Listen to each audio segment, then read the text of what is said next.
सोने और चांदी का जादुई स्कूल।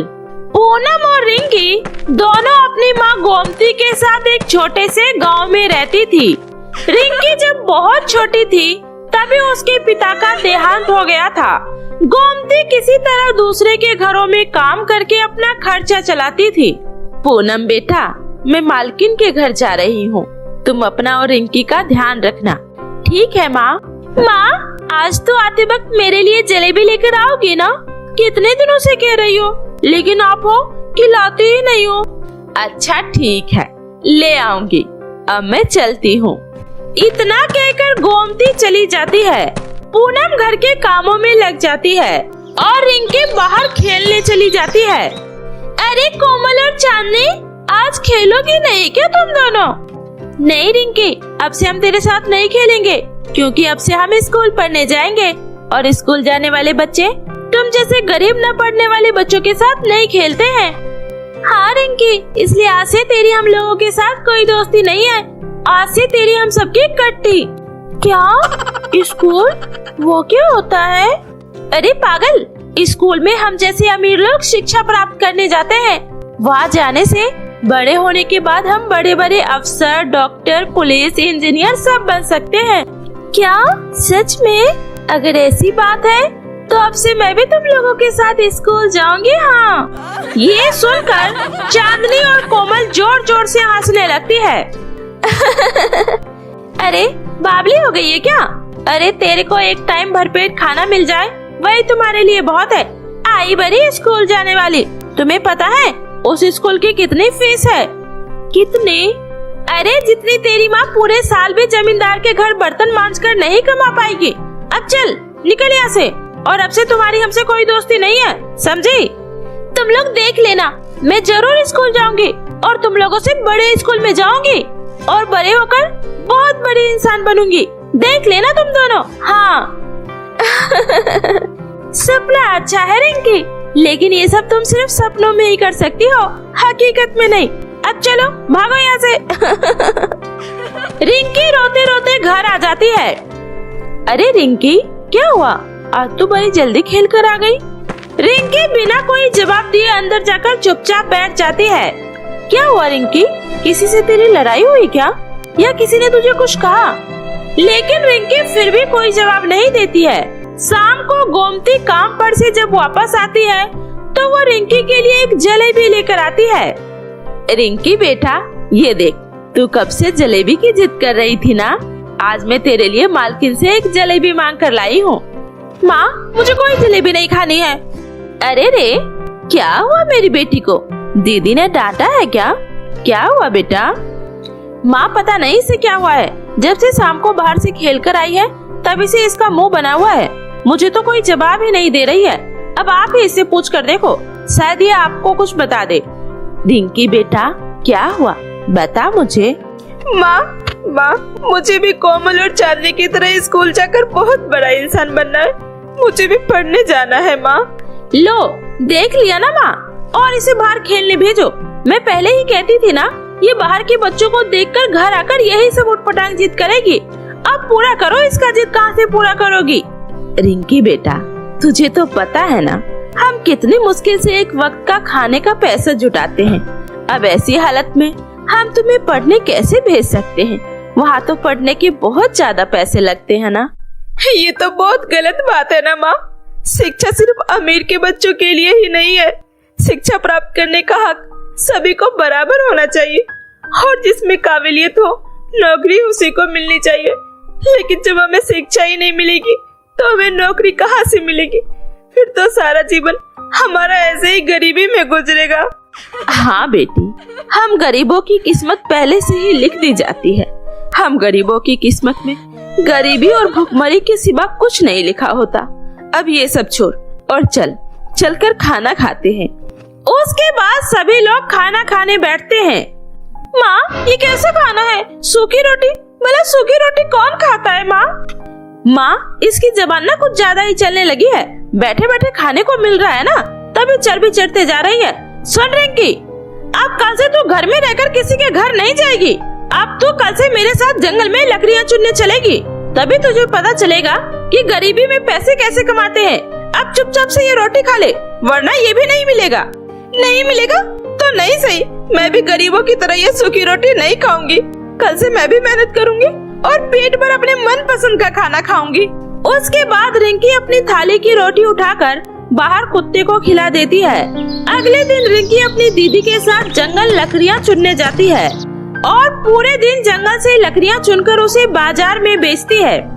देख लिया ना रिंकी, कितनी मेहनत से ये पैसे आते हैं। रिंकी, हम तेरे दुश्मन नहीं हैं, हम भी चाहते हैं कि तुझे एक बहुत अच्छी जिंदगी मिले, लेकिन रिंकी हम गरीब हैं, हम तेरे लिए चाहकर भी कुछ नहीं कर सकते। लेकिन आज तुमने ये जो पैसे कमाए हैं, इससे मैं तेरे लिए बहुत ही बढ़िया सा खाना जरूर बना सकती हूँ। पैसे लेकर वे लोग बाजार की तरफ जा ही रहे थे, तभी वहाँ एक छोटी लड़की आती है। दीदी, मुझे बहुत भूख लगी है, मैंने 2 दिनों से कुछ नहीं खाया दीदी, मुझे कुछ पैसे दे दो दीदी। तभी रिंकी अपनी कमाई का सारा पैसा उस लड़की को दे देती है। रिंकी, तुमने सारे पैसे उस लड़की को क्यों दिए? तुम्हें पता है ना उन पैसों की हमें कितनी ज्यादा जरूरत थी। आज फिर से तुम्हें सूखी रोटी ही खानी पड़ेगी। कोई बात नहीं दीदी, अब मैं सूखी रोटी खा लूंगी। अगले दिन रिंकी जब पूनम के साथ जंगल लकड़ियाँ चुनने जाती है तो देखती है कि एक प्यारी सी हिरन जख्मी हालत में वहाँ पड़ी होती है। दीदी, ये हिरन तो काफी ज्यादा जख्मी है, हमें इसकी मदद करनी चाहिए। उसके बाद दोनों बहन मिलकर उस हिरन के घाव पर पट्टी करती है और जंगल से कुछ जड़ी बूटी तोड़कर उस हिरन के जख्मों पर लगाती है। और कुछ देर बाद जब उस हिरन को होश आता है तो उसे हरे हरे घास खाने को देती है। तभी अचानक से वो हिरन एक परी में बदल जाती है। ये देखकर दोनों बहनें हैरान हो जाती है। घबराओ नहीं, मैं इस जंगल की नीली परी हूँ। एक जादूगरनी मेरा पीछा कर रही थी, उसी से बचने के लिए मैंने हिरन का रूप लिया था, लेकिन एक शिकारी ने मेरा ये हाल कर दिया। पर तुम दोनों की वजह से मेरी जान बच पाई है। तुम दोनों का बहुत बहुत शुक्रिया। मेरी जान बचाने के बदले तुम दोनों मुझसे कोई भी एक मनचाहा वरदान मांग सकती हो। मांगो, तुम्हें क्या मांगना है? परी जी, ये तो हमारा फर्ज था, हमें आपसे कुछ भी नहीं चाहिए। पूनम, तुम मांगो, शायद तुम्हें किसी चीज की जरूरत हो। परी जी, वैसे तो हम अपनी गरीबी में बहुत खुश हैं, लेकिन मेरी बहन गरीबी में नहीं जीना चाहती है, वो पढ़ना चाहती है परी जी, और पढ़ लिख कर वो कुछ बड़ा करना चाहती है। लेकिन हमारे गांव के स्कूल में सिर्फ और सिर्फ अमीरों के ही बच्चे पढ़ते हैं, गरीबों के बच्चों को पढ़ने का कोई अधिकार नहीं है। मैं बस इतना चाहती हूँ कि आप कुछ ऐसा करें जिससे हमारे गांव में एक ऐसा स्कूल हो जाए जहाँ गरीबों के बच्चे भी अच्छी शिक्षा प्राप्त कर सके और उस स्कूल से पढ़कर अपने भविष्य को उज्जवल बना सके। पूनम, ये तो तुमने बहुत ही अच्छी चीजें मांगी है। ये लो पूनम, ये एक जादुई छोटा सा स्कूल है, और ये सिर्फ गरीबों का स्कूल नहीं बल्कि अमीरों के स्कूल से 100 गुना अच्छा सोने और चांदी का स्कूल है। इसका हर एक कमरा सोने और चांदी से बना हुआ है। तुम इस स्कूल को ले जाकर किसी खुले जमीन पर रख देना, ये अपने आप बड़ा हो जाएगा और इस स्कूल में सभी गरीबों के बच्चे फ्री में पढ़ेंगे। और इस स्कूल के बच्चों को खुद मैं पढ़ाने आऊंगी। मैं उन्हें अच्छी शिक्षा देकर इन गरीबी से बाहर निकालूंगी। क्या सच में? आपका बहुत बहुत शुक्रिया परी जी। उसके बाद दोनों बहनें परी का दिया हुआ छोटा सा सोने और चांदी का स्कूल लेकर घर आ जाती है और फिर खुले मैदान में वो स्कूल रख देती है। देखते ही देखते वो स्कूल काफी ज्यादा बड़ा हो जाता है और फिर गांव के सभी बच्चे उस स्कूल में पढ़ने लगते हैं। इतना ही नहीं, नीली परी पढ़ाने के साथ साथ गांव के गरीब बच्चों की आर्थिक मदद भी किया करती है। ये लो रोशनी, ये सोने के सिक्के हैं। तुम्हारी माँ बहुत बीमार है ना, ये उनके इलाज के लिए है। आपका बहुत बहुत शुक्रिया परी मैम। ऐसे ही नीली परी पढ़ाने के साथ साथ हर किसी की मदद भी किया करती है। जब ये बात चांदनी और कोमल को पता चलती है तो वो दोनों भी परी के सोने चांदी के स्कूल में आती है। अरे चांदनी, ये स्कूल तो बहुत ही ज्यादा सुंदर है और यहाँ देखो जगह जगह सोना ही सोना है। हाँ यार, अगर ये इतना सारा सोना हमारे पास आ जाए फिर तो हम इस गांव के सबसे अमीर इंसान बन जाएंगे। तभी नीली परी वहाँ आती है। क्या बात है बच्चों, तुम दोनों यहाँ पर क्या कर रही हो? क्या बताओ परी जी, हम लोग बहुत गरीब है। हमारे इस दुनिया में कोई नहीं है। हमारे पास रहने के लिए घर भी नहीं है परी जी। हमें आप अपने सोने के स्कूल से कुछ सोना दे दीजिए जिससे हम अपना गुजारा कर सके।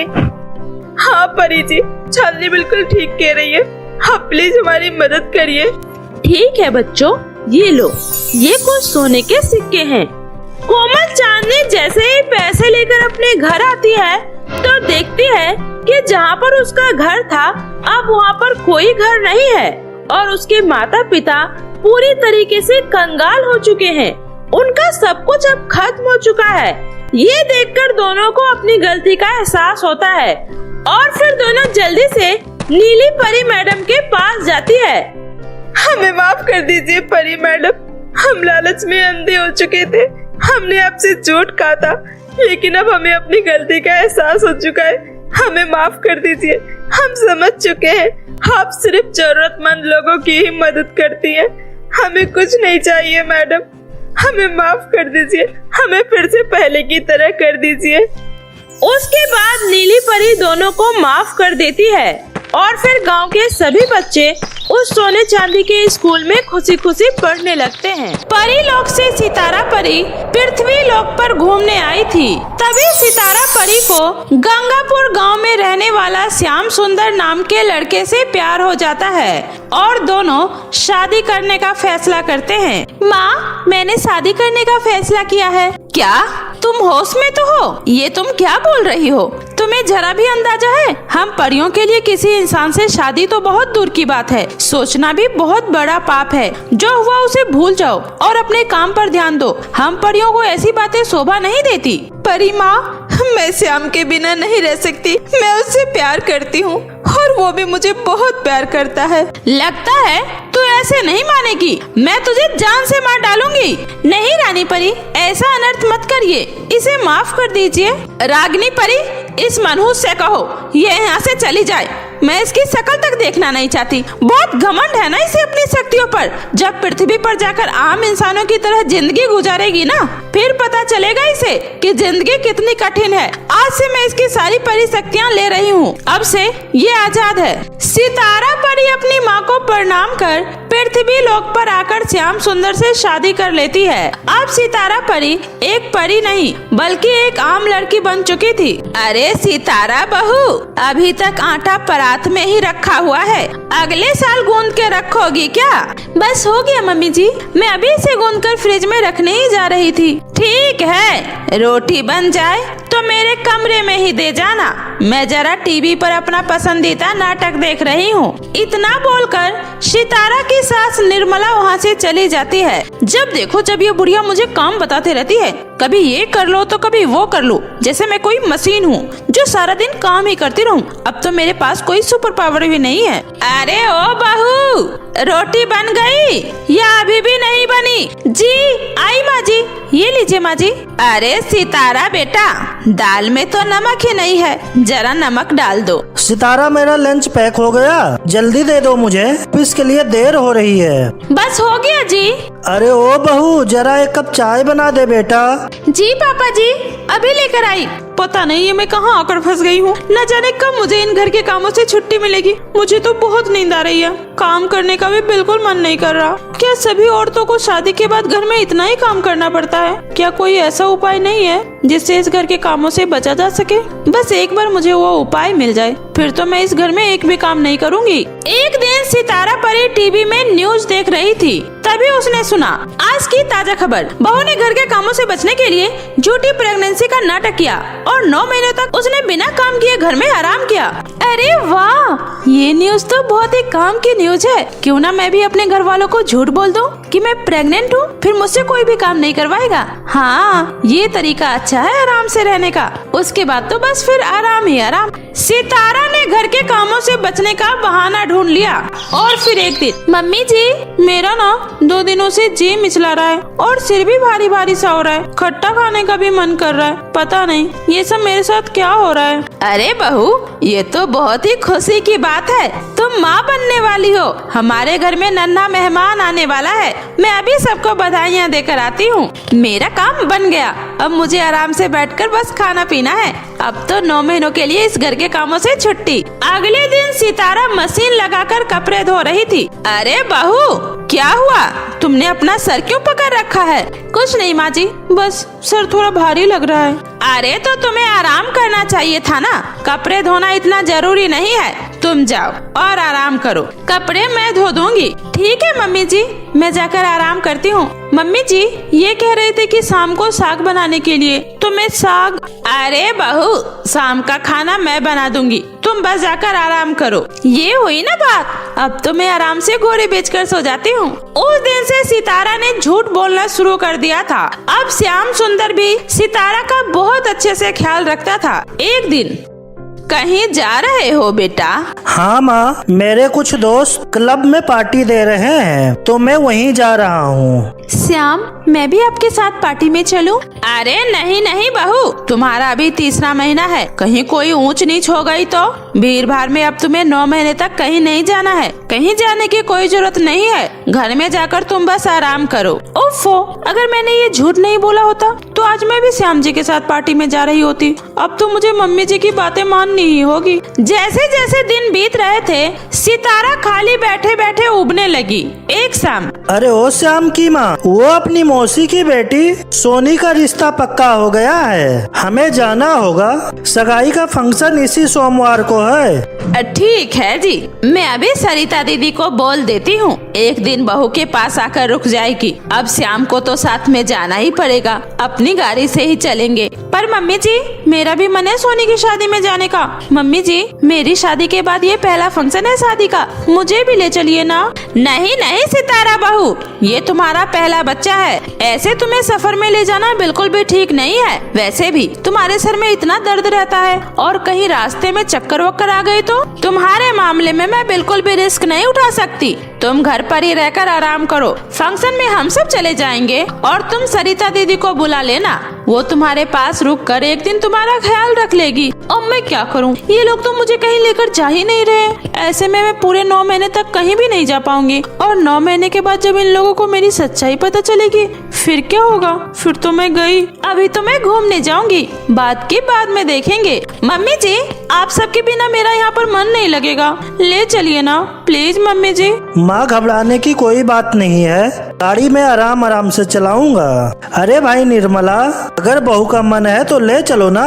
शायद आप ठीक कह रहे हो जी, ऐसे मन मारकर रहना भी ठीक नहीं रहता, पता चले पीछे से कोई और दिक्कत परेशानी हो गई। चलो बहू, तुम भी तैयार हो जाओ। और हाँ, शादी में ज्यादा उछलने कूदने की जरूरत नहीं है। सितारा की सास सितारा को अपने साथ शादी में ले जाने के लिए तैयार हो जाती है, लेकिन मन ही मन सितारा बहुत टेंशन में थी कि कहीं वहाँ जाने के बाद उसकी सच्चाई सबके सामने न आ जाए कि वो झूठी प्रेगनेंसी का नाटक कर रही है। कुछ देर बाद सभी लोग फंक्शन में पहुंचते हैं। सितारा भी फंक्शन में किए जा रहे सभी कार्यक्रमों में हिस्सा लेती है। तभी उसकी सास निर्मला सितारा से कहती है, सितारा बहू, मैंने तुम्हें मना किया ना, ऐसी हालत में ज्यादा उछल कूद करने की जरूरत नहीं है। तुम बार बार डीजे पर क्यों जा रही हो, जबकि तुम्हें पता है तुम्हें डांस नहीं करना है। मम्मी जी, रानी भाभी जबरदस्ती लेकर गई थी, इसलिए थोड़ा सा उनके साथ डांस कर लिया। अरे निर्मला बहन, तुम्हारी बहू को तो देखकर बिल्कुल भी नहीं लगता कि वो माँ बनने वाली है, और उसका 3रा महीना चल रहा है। ये तो ऐसे उछल कूद रही है जैसे मानो कुछ हुआ ही नहीं हो। अरे बहन, कितनी बार इसे समझाती हूँ, शुरू में बहुत ज्यादा ध्यान रखने की जरूरत होती है, पर आजकल के बच्चे कहाँ बड़ों की बात मानते हैं। ये सब सुनकर सितारा कहती है, क्या करूँ, ये सारे लोग मिलकर मुझे अच्छे से एंजॉय भी नहीं करने देते। बस एक झूठ की वजह से मुझे कितना परहेज करके चलना पड़ रहा है। अब रानी भाभी के साथ डांस करने जाऊंगी तो मम्मी जी मुझे फिर से मना करेगी। सोच रही हूँ कुछ खा लेती हूँ, थोड़ा मेरा दिमाग ठंडा हो जाएगा। तभी रिमझिम पास रखे फ्रूट में से पपीता उठाकर खाने लगती है। अरे बहू, ये क्या कर रही हो? तुम पपीता खा रही हो? तुम्हें पता भी है इस वक्त पपीता तुम्हारी सेहत के लिए कितना हानिकारक है? गर्भवती महिला को कभी भी पपीता नहीं खाना चाहिए। वो मम्मी जी, मेरा मन कर रहा था इसलिए मैंने खा लिया। मुझे तो इस बात का पता ही नहीं था कि प्रेगनेंसी में पपीता को नहीं खाना चाहिए। पता नहीं इस 9 महीने तक तुम्हें क्या क्या समझाना पड़ेगा। तभी मैं तुम्हें इस फंक्शन में नहीं लेकर आ रही थी। तभी सोनी सितारा को आवाज देती है, सितारा भाभी जरा इधर आना, मुझे आपसे कुछ काम है। अब ये पपीता खाना छोड़ो और जाओ। सोनी तुम्हें आवाज दे रही है, शायद उसे तुमसे कुछ काम होगा। हाँ सोनी रुको, मैं आती हूँ। सितारा जैसे ही सोनी के पास जाने लगती है, अचानक चक्कर खाकर गिर जाती है। सितारा बहू क्या हुआ? श्याम के पापा जल्दी आओ, देखो ना सितारा बहू बेहोश हो गई है। कितना मना किया था हमारे साथ इतनी दूर का सफर करने से, पर मेरी मानता ही कौन है, अब बेहोश हो गई।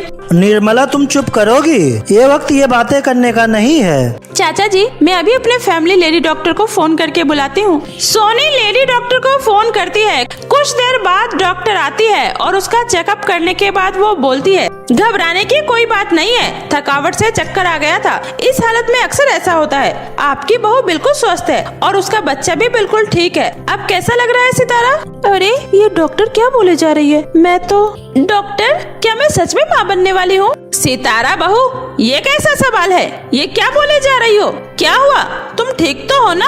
कोई बात नहीं, शायद इंजेक्शन का असर होगा। सितारा को थोड़ी देर आप लोग आराम करने दीजिए, थोड़ी देर बाद वो ठीक हो जाएगी। अगले दिन सब लोग सोनी की सगाई अटेंड करके अपने घर वापस लौट जाते हैं। घर आते ही निर्मला एक काम वाली को लेकर आती है और उससे कहती है, देखो 2 टाइम का बर्तन, झाड़ू, पोछा, कपड़े सब तुम्हें ही संभालने हैं। मेरी बहू को कोई भी काम नहीं करना पड़े, इस बात का खास ध्यान रखना। कल से काम पर टाइम से आ जाना। श्याम के पापा, ये इतने सारे खिलौने और कपड़े ये किसके लिए हैं? अरे दादा बनने वाला हूँ, ये कोई छोटी बात नहीं है, ये सब मेरे पोते के लिए है। सितारा अब तुम अपनी सेहत का खास ध्यान रखोगी। मैं भी कुछ दिनों के लिए ऑफिस से छुट्टी ले रहा हूँ। सितारा बहू, मैंने खास तुम्हारी पसंद के छोले भटूरे बनाए हैं, तुम्हें बहुत पसंद है ना? और तुम्हारा कच्चा आम और इमली खाने का भी मन था, तो मैंने सब्जी वाले भैया को बोल दिया है, वो कल तुम्हें ये सब देकर जाएंगे। हे भगवान, माँ बनने का सुख सच में दुनिया में सभी सुखों से बड़ा होता है। मेरा ये परिवार मुझे कितना प्यार करता है। मेरी जरा सी तबीयत क्या खराब हुई,